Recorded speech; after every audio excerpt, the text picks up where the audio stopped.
میں شور اٹھا، مسجد میں خون بہا، داماد صلی اللہ سجدے میں مارا گیا۔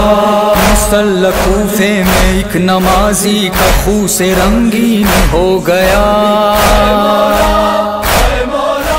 اعوذ باللہ من الشیطان الرجیم، بسم اللہ الرحمن الرحیم، نحمدہ ونستعینہ ونستہدیہ ونتوکل علیہ، الصلاۃ والسلام علی اشرف الانبیاء والمرسلین ابی القاسم محمد وعلی آلہ الطیبین الطاہرین المعصومین، سیما بقیت اللہ العظم فی الارضین ولعنۃ اللہ علی اعدائہم اجمعین۔ اما بعد، بسم اللہ الرحمن الرحیم، انما ولیکم اللہ ورسولہ والذین آمنوا الذین یقیمون الصلاۃ ویؤتون الزکاۃ وہم راکعون۔ صلوات بر محمد و آل محمد۔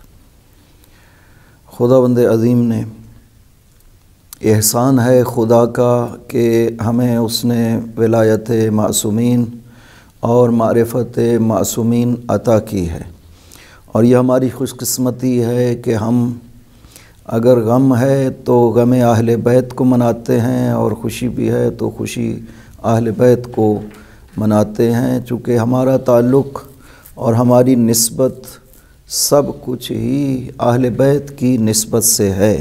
ہماری اپنی کوئی حیثیت نہیں ہے سوائے نسبت اہل بیت کے، اور یہی ہمارا ایمان ہے، اور یہی ہمارا دین ہے، اور یہی ہمارا مذہب ہے کہ بغیر ولایت اہل بیت کے کچھ بھی بارگاہ میں خدا میں قبول نہیں ہے۔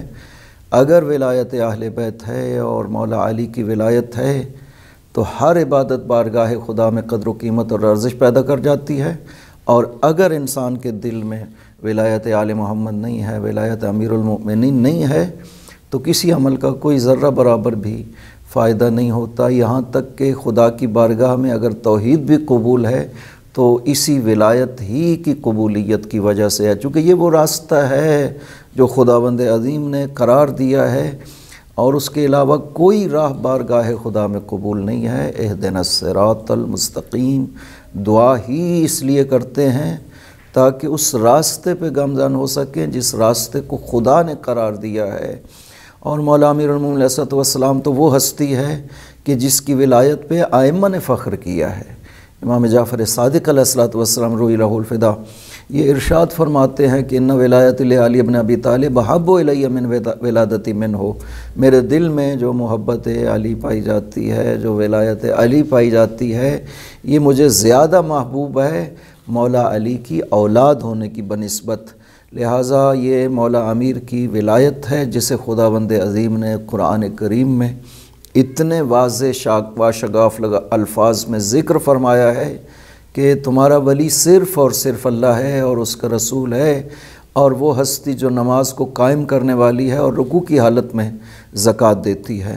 اور اس آیت کے ذیل میں جو روایات ہیں ان میں یہ کہا گیا، صاف کہا گیا ہے کہ ابن ابی حاتم طبری انہوں نے یہ روایت نقل کی ہے کہ مولا علی وہ ہستی ہیں جنہوں نے رکوع کی حالت میں زکوٰۃ دی، اور خداوند عظیم نے یہ آیت حق علی میں نازل کی۔ تو یہ ہے مولا امیر کی ولایت جس کو خداوند عظیم نے اپنی ولایت قرار دیا ہے، کہ لہٰذا جو علی کی ولایت کو قبول کرتا ہے اس نے خدا اور رسول کی ولایت کو قبول کیا ہے، ورنہ اگر ولایت علی نہیں ہے تو کوئی بھی بارگاہ خدا میں چیز قبول نہیں ہوگی، حتیٰ توحید خدا بھی قبول نہیں ہوگی۔ اہم یہ ہے کہ انسان اس ہستی کی معرفت حاصل کرے کہ جس کی معرفت حقیقتاً جانا ہمارے لیے ممکن نہیں ہے۔ پاک پیغمبر نے یہ ارشاد فرمایا کہ علی تجھے نہیں جانتا ہے، نہیں پہچانتا ہے، مگر وہ خدا جس نے آپ کو خلق کیا ہے، اور میں مصطفیٰ جانتا ہوں۔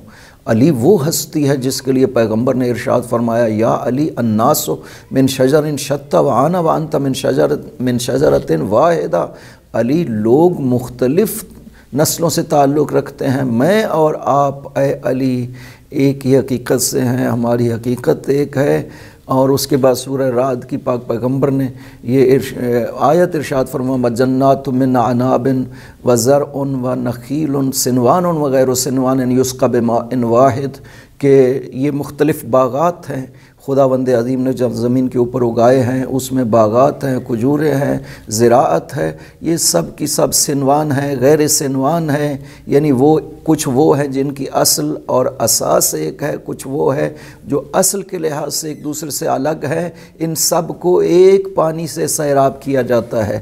سالبی نے اس آیت کے ذیل میں یہ روایت نقل کی ہے کہ پیغمبر نے فرمایا کہ علی تیری اور میری اصل ایک ہے، تینتوں کا من تینتی، تیری اور میری تینت ایک ہے اور وہ حقیقت ایک ہے جس سے ہمیں خلق کیا گیا ہے۔ دوسری روایات میں پیغمبر نے ارشاد فرمایا یا علی انت وانا من نور واحد، آپ اور میں ایک ہی نور سے ہیں، اور یہی وہ اساس و بنیاد ہے جس کی بنیاد پہ پاک پیغمبر نے مولا علی کے لیے فرمایا ہے کہ یا علی انت اخی فی الدنیا والآخرہ، علی دنیا اور آخرت میں تو محمد کا بھائی ہے۔ یعنی ہمیشہ پاک پیغمبر جو ہے جب بھی مولا علی کے ساتھ اپنے تعلق کو ذکر کرتے تھے تو ابن عمی بھی ساتھ ذکر کرتے تھے۔ یہ نسبی رشتہ ہے کہ علی تو میرا رشتے کے لحاظ سے چچا کا بیٹا ہے، لیکن اس کے ساتھ ہی یہ جملہ ارشاد فرماتے تھے انت اخی فی الدنیا والآخرہ، علی تو دنیا اور آخرت میں میرا بھائی ہے۔ تو یہ جو اخوت ہے پیغمبر اکرم کی مولا علی کے ساتھ، اس کا تعلق اس دنیا سے نہیں ہے بلکہ وہ عالم نورانیت کہ جس میں علی اور پیغمبر کو ایک ہی نور سے خلق کیا گیا تھا، اور یہی وجہ ہے کہ دنیا سے جب تشریف لے جائیں گے تو تب بھی ایک نور کی شکل میں ہوں گے، اور حتیٰ جنت میں پاک پیغمبر نے جب شجرہ طوبہ کو ارشاد فرمایا اور سوال کیا ایک صحابی نے یا رسول اللہ شجرہ طوبہ کیا ہے، تو آپ نے فرمایا شجرۃ فی الجنت فی داری، کہ جنت میں میرے گھر میں اصلھا فی داری، یہ درخت میرے گھر میں ہے، اور جنت کے ہر گھر میں شجرہ طوبہ کی شاخیں ہیں جس سے رزق ملتا ہے جنت والوں کو۔ تو اسی صحابی نے مڑ کر کے یہ سوال کیا کہ یا رسول اللہ پہلے آپ سے سوال ہوا تھا شجرہ طوبہ جنت میں کہاں ہے، تو آپ نے فرمایا فی دار علی ابن ابی طالب، شجرہ طوبہ جنت میں علی کے گھر میں ہے۔ آج فرما رہے ہیں کہ شجرہ طوبہ میرے گھر میں ہے، تو یا رسول اللہ یہ فرق کیوں ہے؟ آپ نے فرمایا فرق نہیں ہے، اس لیے کہ جنت میں میرا اور علی کا گھر ایک ہی ہوگا۔ تو میرا گھر علی کا گھر، میرا محل علی کا محل اکٹھا ہوگا۔ تو یہ ہے مقام امیر المؤمنین کہ جو نفس پیغمبر اور جان پیغمبر قرار دیا، لہٰذا پیغمبر کو پہچانے۔ تب تو پیغمبر نے ارشاد فرمایا تھا یا علی انت منی بمنزلت ہارون من موسیٰ، اے علی آپ کی اور میری منزل وہی ہے جو ہارون کو موسیٰ سے حاصل تھی، الا انہ لا نبی بعدی، سوائے رسالت و نبوت کے کہ یہ منصب میرے ساتھ خاص ہے، ورنہ علی جو بھی مقامات خداوند عظیم نے محمد کو عطا کیے ہیں وہ سب کے سب مقام تجھے علی کو عطا کیے ہیں۔ یہی وجہ ہے کہ یہ مناسب الہیت ہے جو پاک پیغمبر کے لیے قرار دیے گئے، اسی طرح مناسب الہیہ خداوند عظیم نے مولا علی کے لیے قرار دیا ہے کہ پاک پیغمبر ایک حدیث صحیح ہے کہ جس کو مسند ابو یعلا، مصنف ابن ابی شیبہ، مسند احمد حنبل میں ذکر کیا گیا ہے، معجم کبیر طبرانی میں ذکر کیا گیا ہے، مستدرک حاکم میں ذکر کیا گیا ہے، جناب البانی نے اس روایت کو صحیح کہا ہے، جناب ذہبی نے صحیح کہا ہے، اور جو محققین ہیں انہوں نے اس حدیث کو صحیح کہا ہے کہ پیغمبر نے اپنے اصحاب سے یہ ارشاد فرمایا کہ ان منکم من یقاتل علی تعویل القرآن کما قاتلت علی تنزیلہ، کہ تم میں سے وہ ہستی ہے جو قرآن کی تعویل پہ جنگ کرے گی جس طرح میں نے قرآن کی تنزیل پہ جنگ کی ہے۔ تو ایک صحابی نے پوچھا آنا یا رسول اللہ کیا وہ میں ہوں؟ ایک اور صحابی نے پوچھا آنا یا رسول اللہ کیا میں ہوں؟ پیغمبر فرماتے رہے نہیں تم بھی نہیں ہو، تم بھی نہیں ہو۔ جب پوچھا گیا کہ وہ کون ہے، فرمایا ولکنہ خاسف النال، یہ علی ہے جو میرا جوتا گانٹ رہا ہے۔ تو پیغمبر نے صاف کہہ دیا کہ جس طرح ایک منصب الہی مجھے عطا ہوا تھا تنزیل قرآن پہ جنگ کرنے کے لیے، اور تنزیل قرآن پہ جنگ کرنے کا مطلب یہ ہے کہ لوگ خدا کی وحدانیت کی شہادت دیں، میری رسالت کی شہادت دیں، نماز و روزہ و عبادت کو قبول کر لیں، تو قد عصموا منی دماءہم و ارضہم، ان کی جان مال محفوظ ہو گیا اسلام کے نام پہ۔ یہ تنزیل قرآن تھی، اور تعویل قرآن وہ ایمان ہے جو ابھی تک قرآن کہتا ہے کہ آپ کے دلوں میں داخل نہیں ہوا ہے۔ لہٰذا علی کی جنگیں ایمان کی خاطر تھیں اور رسول کی جنگیں اسلام کی خاطر تھیں۔ رسول نے اسلام پہنچا دیا، کلمہ دین پہنچا، رسول کی ذمہ داری مکمل ہو گئی، اب قیامت تک کے لیے ایمان کا مسئلہ باقی رہنے والا تھا۔ لہٰذا مولا علی کی جنگیں پاک پیغمبر کے بقول ارشاد فرماتے ہیں کہ یہ ایمان کی جنگیں ہیں، وہ جو ایمان کو قبول نہیں کریں گے وہ علی کے ساتھ جنگ کریں گے۔ یہی وجہ ہے کہ پیغمبر نے ارشاد فرمایا کہ علی لا یحبک الا مؤمن ولا یبغضک الا منافق، آپ سے محبت نہیں کرے گا مگر وہ جو مومن ہوگا، اور آپ سے بغض نہیں رکھے گا مگر وہ جو منافق ہوگا۔ علی کی ذات پوری کی پوری ترجمان تھی ذات رسول کے۔ اسی وجہ سے پاک پیغمبر اگر سورہ براءت پہنچانی ہے مولا علی کو بھیجتے ہیں، جو جن کو بھیجا گیا تھا ان سے آیات براءت کو واپس لے کر کے انہیں جب واپس کیا گیا اور انہوں نے آ کر کے سوال کیا یا رسول اللہ حل نزل فی شیء من القرآن، کیا میرے بارے میں کوئی آیت نازل ہوئی کہ مجھے آپ نے واپس بلا لیا؟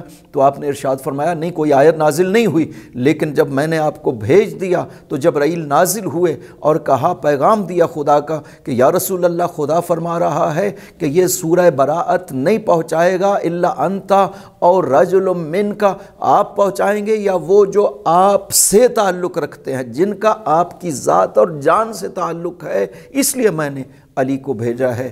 علی منی وانا من علی، علی مجھ سے ہے اور میں علی سے ہوں۔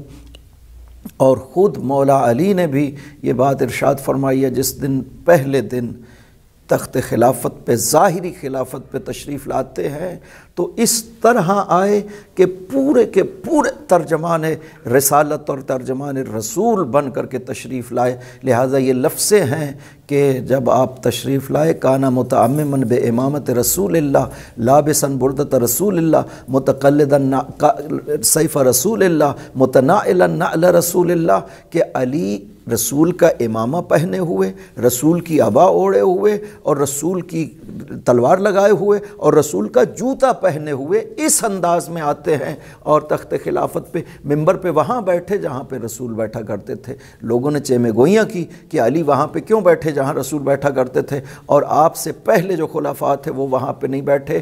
اور جب یہ سنا تو آپ نے ارشاد فرمایا کہ دیکھو تم یہ اعتراض کرنا چاہتے ہو کہ علی وہاں کیوں بیٹھے جہاں رسول بیٹھا کرتے تھے، تو سنو میں نے پیغمبر کو یہ فرماتے ہوئے سنا ہے، من قام مقامی ولم یعمل بعملی کبہ اللہ علی منخرہ فی النار، کہ جو میری جگہ پہ بیٹھ جاتا ہے اور مجھ جیسا عمل نہیں کرتا، خدا اسے منہ کے بل جہنم میں ڈالے گا۔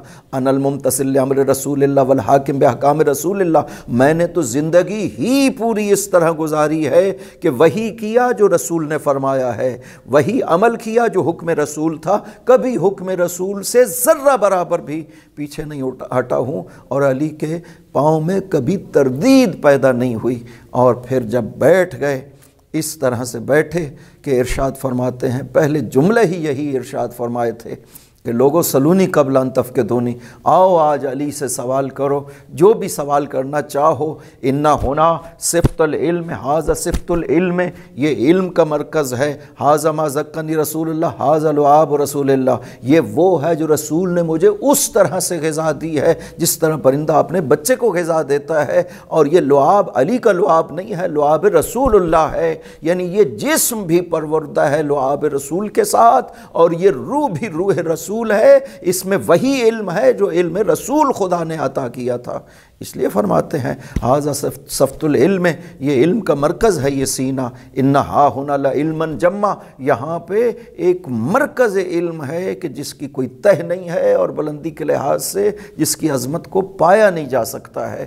آؤ مجھ سے علی سے سوال کرو۔ اور پھر ارشاد فرماتے ہیں لو سنیت لی الوسادۃ وجلست علیہا لحکمت بین اہل التوراۃ بتوراتہا واہل الانجیل بانجیلہا واہل الفرقان بفرقانہا، اگر آج مسند قضاوت لگا دی جائے اور علی کو اس پہ بٹھا دیا جائے اور فیصلہ کرنے والے علی کی ذات ہو، تو تورات والے آئیں گے تو علی تورات سے فیصلہ کرے گا، انجیل والے آئیں گے تو علی انجیل سے فیصلہ کرے گا، قرآن والے آئیں گے تو علی قرآن سے فیصلہ کرے گا۔ ہر کتاب الہی بول کر کے کہے گی کہ علی نے وہی حکم لگایا ہے جو خدا نے لگایا تھا۔ یہ وہ ہستی ہے کہ جس کو خداوند عظیم نے ترجمان رسول بنایا، ترجمان قرآن بنایا، تاکہ یہ اسلام کی حقیقتیں لوگوں کے اوپر روشن ہو سکیں۔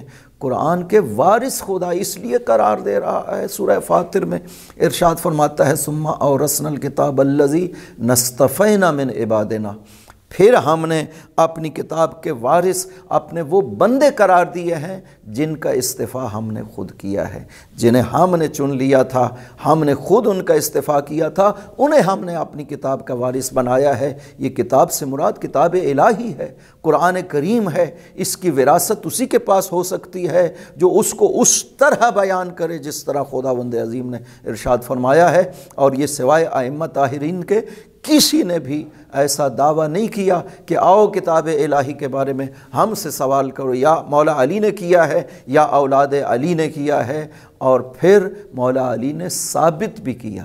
نہج البلاغہ میں ارشاد فرماتے ہیں کہ یہ کتاب خدا ہے بین ایدیکم، جو تمہارے پاس موجود ہے، فاستنطقوہ، اس کو بلاؤ، یہ تمہارے ساتھ گفتگو کرے، وَلَن يَنطِقَ، یہ کتاب تم سے نہیں بولے گی، فِيهِ خبر ما مضى وحدیث لما یأتی ودواء الدائکم ونظم امرکم، اسی قرآن کریم میں تمہارے ماضی کی باتیں بھی موجود ہیں، مستقبل کی بھی موجود ہیں، اسی قرآن کریم میں تمہاری دواؤں، بیماریوں کی دوا بھی موجود ہے، اسی قرآن کریم میں تمہارے امور کا نظم بھی موجود ہے، اس سے بلاؤ، یہ تمہیں نہیں بیان کرے گا۔ وَلَن يَنطِقَ وَلَكِنِّي أُخْبِرُكُم، مجھے خداوند عظیم نے زبان قرآن بنایا ہے، میں تمہیں بتاؤں گا کہ قرآن کیا کہہ رہا ہے، میں تمہیں بتاؤں گا کہ خدا قرآن میں کیا کہہ رہا ہے۔ اسی واسطے پاک پیغمبر نے یہ ارشاد فرمایا، حدیث صحیح ہے کہ علی مع القرآن والقرآن مع علی لن یفترق حتی یرد علی الحوض، علی قرآن کے ساتھ ہے اور قرآن علی کے ساتھ ہے، کبھی بھی ایک دوسرے سے جدا نہیں ہوں گے یہاں تک کہ قیامت کے دن مجھ تک پہنچے حوض کوثر کے اوپر۔ تو قرآن تو علی کے ساتھ ہے، علی قرآن کے ساتھ ہے، یہ کبھی جدا نہیں ہو سکتے۔ چھٹے امام بھی ارشاد فرماتے ہیں کہ لا نفارق القرآن ولا یفارقنا، نہ ہم قرآن سے جدا ہوتے ہیں نہ قرآن ہم سے جدا ہوتا ہے۔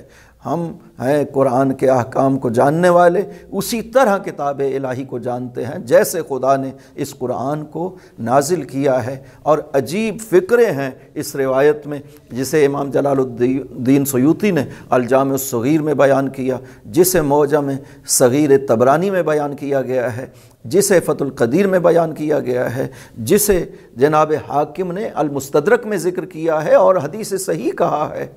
اس حدیث میں پاک پیغمبر نے دو جملے ارشاد فرمائے ہیں، علی مع القرآن والقرآن مع علی، علی قرآن کے ساتھ ہے اور قرآن علی کے ساتھ ہے۔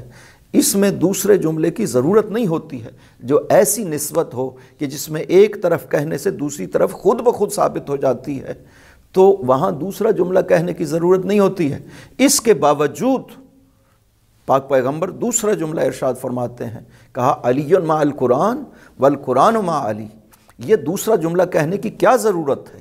اس کی وجہ یہ ہے کہ غور کرنا چاہیے ان دونوں جملوں میں۔ مولا ارشاد فرماتے ہیں علی مع القرآن، یعنی پہلے بھی علی ہے اور پھر آخر میں بھی والقرآن مع علی، آخر میں بھی علی ہے، یعنی قرآن سے اول بھی علی ہے اور قرآن کے آخر بھی علی ہے۔ اس کا مطلب یہ ہے کہ جب تک علی کو نہ سمجھا جائے، جب تک علی کی خدمت میں نہ پہنچا جائے، قرآن سمجھا نہیں جا سکتا۔ قرآن سے اول بھی علی اور قرآن سے آخر بھی علی۔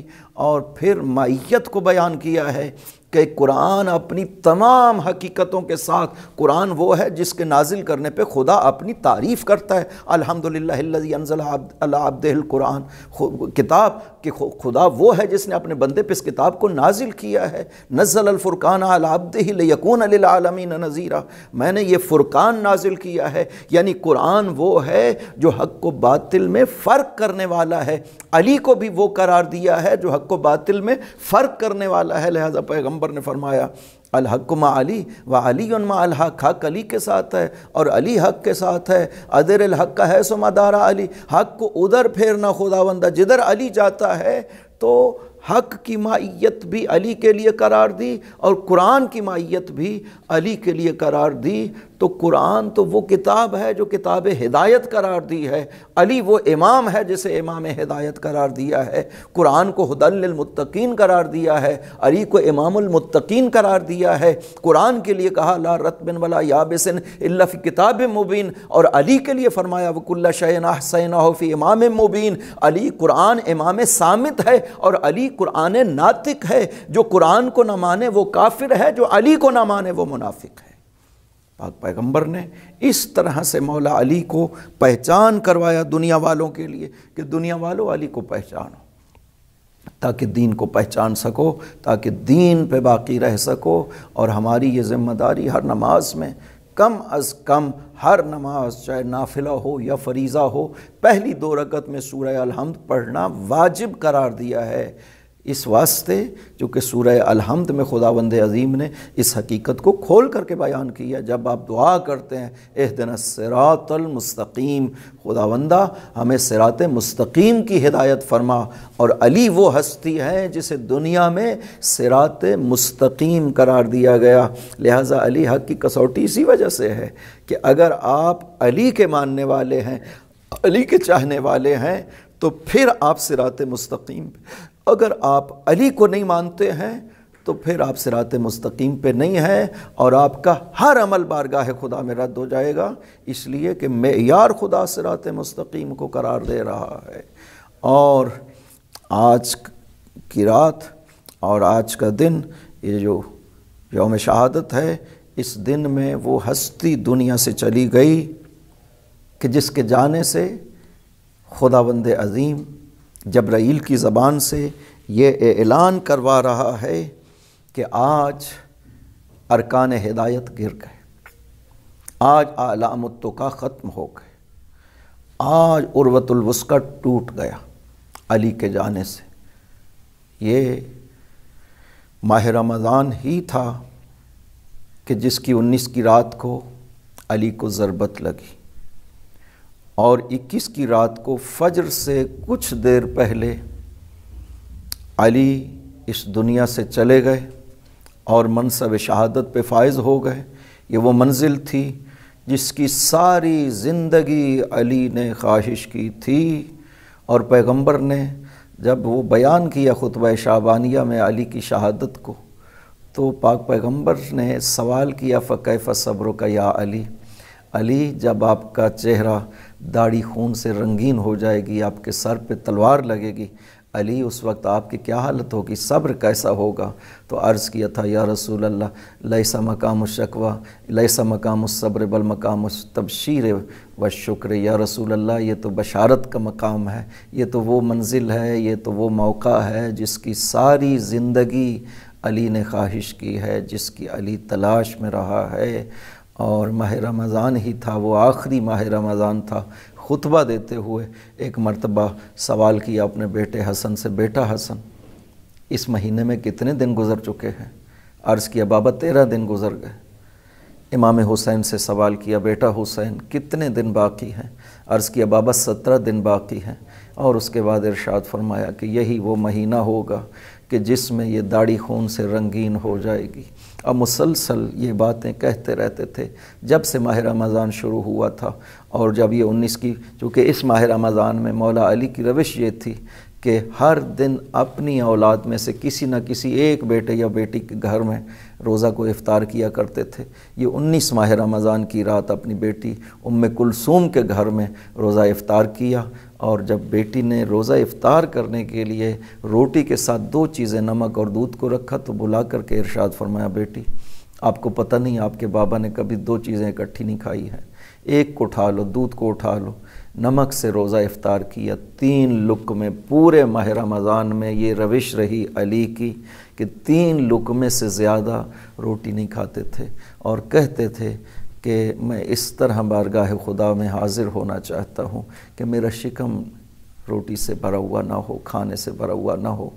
اور پھر بیٹی بیان کرتی ہیں کہ ساری رات عبادت میں مشغول رہے. یہ 19 کی رات علی سوئے نہیں، باہر چلے جاتے، آسمان کی طرف نظر کرتے، بار بار کہتے تھے ما کذبت ولا کذبت، نہ مجھے جھوٹ بتلایا گیا نہ علی نے جھوٹ کہا ہے. یہ وہی رات ہے جس کا علی سے وعدہ کیا گیا ہے. میں خدا بندہ، میں آمادہ ہوں علی اس منزل کے لیے جو میرے لیے قرار دی گئی ہے. جو بہت زیادہ اضطراب کا اظہار کر رہے ہیں نا اپنی موت کا انتظار کرتے کرتے، تو بیٹی نے یہ سوال کیا، بیٹا بابا کیا وجہ ہے کہ آج آپ بہت مضطرب ہیں؟ تو ارشاد فرمایا بیٹی یہ وہی رات ہے جس کا علی کے ساتھ وعدہ کیا گیا ہے. اور پھر جب صبح کی نماز سے پہلے اذان کے لیے گھر سے نکلنے لگتے ہیں تو بطخیں گھر میں رکھی ہوئی ہیں، وہ آ کر کے دامن علی کو پکڑ لیتی ہیں. علی فرماتے ہیں کہ اب یہ گریہ کر رہی ہے، اس کے بعد رونے والی خواتین گریہ کریں گے. یہ علی کی زندگی کے آخری لحظے ہیں. اور جب مسجد میں جا کر کے پہنچے، علی نے مازنہ اذان پہ جا کر کے اذان دی. پورے کوفے کے لوگوں نے سنا علی کی آواز کو. یہ آخری مرتبہ ہے جو علی کی آواز کو لوگ سن رہے ہیں. اور اس کے بعد مسجد میں جا کر لوگوں کو صحن مسجد میں جا کر کے بیدار کیا جو سوئے ہوئے تھے. ابن ملجم بھی سویا ہوا تھا، مولا علی نے اسے بھی جا کر کے بیدار کیا کہ دیکھو یہ سونا اچھا سونا نہیں ہے، شیطان اس طرح سے سویا ہے جو الٹے منہ سوئے ہوئے ہو، اٹھو. اور پھر ارشاد فرمایا میں جانتا ہوں تم کون سا کام کرنا چاہتے ہو. یہ ایسا کام ہے جس سے آسمان پھٹ جائے گا، زمین پھٹ جائے گی، پہاڑ ریزہ ریزہ ہو جائیں گے. خداوند عظیم کی تقدیر اس طرح سے ہے. مولا علی نے نماز شروع کی، پہلی رکعت مکمل کی، دوسری رکعت کے دوسرے سجدے میں تھے جب ابن ملجم نے آ کر کے علی کے سر پہ تلوار ماری. سر علی پہ تلوار کا لگنا تھا. ایک مرتبہ جبرائیل نے وسط آسمان میں آ کر کے آواز دی لقد تہدمت واللہ ارکان الہدی قتل ابن عم المصطفیٰ قتل علی المرتضیٰ. اور یہ آواز پوری دنیا نے سنی، کوفہ کے لوگوں نے سنی. یہ آواز بلند ہونا تھا. ایک مرتبہ لوگ گلیوں میں نکل آئے، واہ علیہ واہ مرتضیٰ واہ علیہ کی آوازیں آ رہی ہیں. حسن و حسین دوڑتے ہوئے مسجد میں آئے ہیں. امام حسن ساتھ آنا چاہتے تھے. مولا نے قسم دے کر ارشاد فرمایا تھا بیٹا حسن تم گھر واپس چلے جاؤ. یہ تقدیر الہی اس طرح سے ہے. جب امام حسن و امام حسین علیہ السلام مسجد میں پہنچے تو مولا یہ بیان کرتے ہیں، امام حسن بیان کرتے ہیں کہ میں نے دیکھا کہ میرے بابا علی خاک پہ گرے ہوئے ہیں، مٹی اٹھا کر کے اپنے زخم میں ڈال رہے ہیں، اور میں نے جا کر کے سر علی کو گود میں لیا. مولا میں نے عرض کیا بابا من لنا غیرک، بابا ہم یتیموں کا کون سہارا ہوگا، بابا ان لوگوں کا کون سہارا ہوگا. مولا نے ارشاد فرمایا بیٹا حسن سب سے پہلے نماز پڑھاؤ. امام حسن نے نماز پڑھائی اور نماز کے بعد بیٹوں نے لاش علی کو اٹھایا، زخمی مولا علی کو اٹھا کر گھر لے چلے. اصحاب روتے ہوئے گریہ کرتے ہوئے پیچھے آ رہے ہیں. اور جب آواز پہنچی مولا علی کے گھر میں، علی کی بیٹیوں نے ماتم کرنا شروع کیا، واہ مصیبت واہ علیہ. اور بلند آواز سے، اتنے بلند آواز سے علی کی بیٹیاں روئیں کہ آسمان پہ فرشتوں نے رونا شروع کیا. اور جب دروازہ کے قریب پہنچے علی کو لے کر کے ایک مرتبہ کہا حسن و حسین سے بیٹا مجھے زمین پہ بٹھائیے. زمین پہ بٹھانے کے بعد اصحاب سے فرمایا او میرے اصحاب سب واپس چلے جاؤ. اور مولا سے عرض کریں گے مولا آپ کیوں واپس کرنا چاہتے ہیں؟ تو یہی کہیں گے کہ میری بیٹیاں آج بلند آواز سے رو رہی ہیں. علی نہیں چاہتے کہ ان غیر محرموں پہ علی کی بیٹیوں کی آواز پہنچے. میں کہوں گا مولا آج تو آپ نہیں چاہتے چونکہ آپ زندہ ہیں کہ زینب و کلثوم کی آوازیں ان لوگوں کے کانوں تک نہ پہنچے. مولا یہی کوفہ ہوگا، آپ کی بیٹیاں قیدی بنائی ہوں گی اور لوگ آپ کی بیٹیوں کو دیکھ رہے ہوں گے. زینب و ام کلثوم لوگوں سے کہہ رہی ہوں گی لوگوں نحنو ودائع رسول اللہ، ہم رسول کی اولاد ہیں، ہمارے اوپر نظریں بند کر دو. وَسَيَعْلَمُ الَّذِينَ ظَلَمُوا أَيَّ مُنْقَلَبٍ يَنْقَلِبُونَ. بار الہا صدقہ محمد و آل محمد ہم سے اس عبادت کو منظور و مقبول فرما اور ہمارے دلوں میں ولایت و محبت علی میں اضافہ فرما بفضلک و رحمتک یا ارحم الراحمین. کوفے میں شور اٹھا، مسجد میں خون بہا، داماد صلی اللہ سجدے میں مارا گیا. مسلح کوفے میں ایک نمازی کا خون سے رنگین ہو گیا، یہ وہ نمازی تھا جس کے غم میں خدا بھی غمگین ہو گیا، خدا بھی غمگین ہو گیا۔